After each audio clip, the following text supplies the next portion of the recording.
لوگ تم سے چاند کی گھٹتی بڑھتی صورتوں کے متعلق پوچھتے ہیں، کہو یہ لوگوں کے لیے تاریخوں کی تعیین کی اور حج کی علامتیں ہیں۔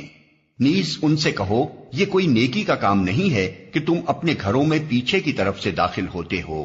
نیکی تو اصل میں یہ ہے کہ آدمی اللہ کی ناراضی سے بچے، لہذا تم اپنے گھروں میں دروازے ہی سے آیا کرو، البتہ اللہ سے ڈرتے رہو، شاید کہ تمہیں فلاح نصیب ہو جائے۔ اور تم اللہ کی راہ میں ان لوگوں سے لڑو جو تم سے لڑتے ہیں، مگر زیادتی نہ کرو کہ اللہ زیادتی کرنے والوں کو پسند نہیں کرتا۔ ان سے لڑو جہاں بھی تمہارا ان سے مقابلہ پیش آئے، اور انہیں نکالو جہاں سے انہوں نے تم کو نکالا ہے، اس لیے کہ قتل اگرچہ برا ہے مگر فتنہ اس سے بھی زیادہ برا ہے۔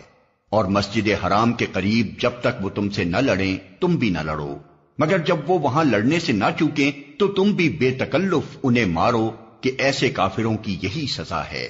پھر اگر وہ باز آ جائیں تو جان لو کہ اللہ معاف کرنے والا اور رحم فرمانے والا ہے۔ تم ان سے لڑتے رہو یہاں تک کہ فتنہ باقی نہ رہے اور دین اللہ کے لیے ہو جائے۔ پھر اگر وہ باز آ جائیں تو سمجھ لو کہ ظالموں کے سوا اور کسی پر دست درازی روا نہیں۔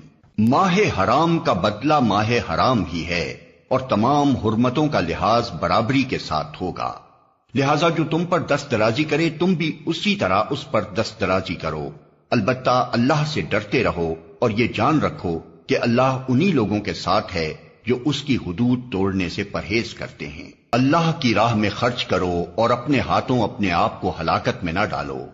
احسان کا طریقہ اختیار کرو کہ اللہ محسنوں کو پسند کرتا ہے۔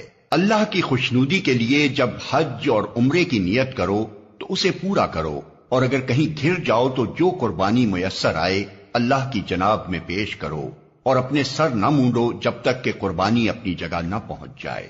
مگر جو شخص مریض ہو یا جس کے سر میں کوئی تکلیف ہو اور اس بنا پر اپنا سر منڈوا لے تو اسے چاہیے کہ فدیے کے طور پر روزے رکھے یا صدقہ دے یا قربانی کرے۔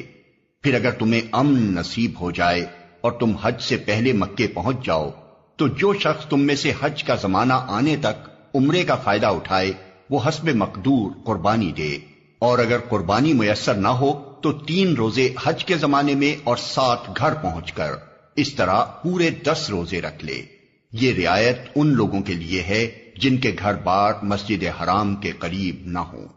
اللہ کے ان احکام کی خلاف ورزی سے بچو اور خوب جان لو کہ اللہ سخت سزا دینے والا ہے۔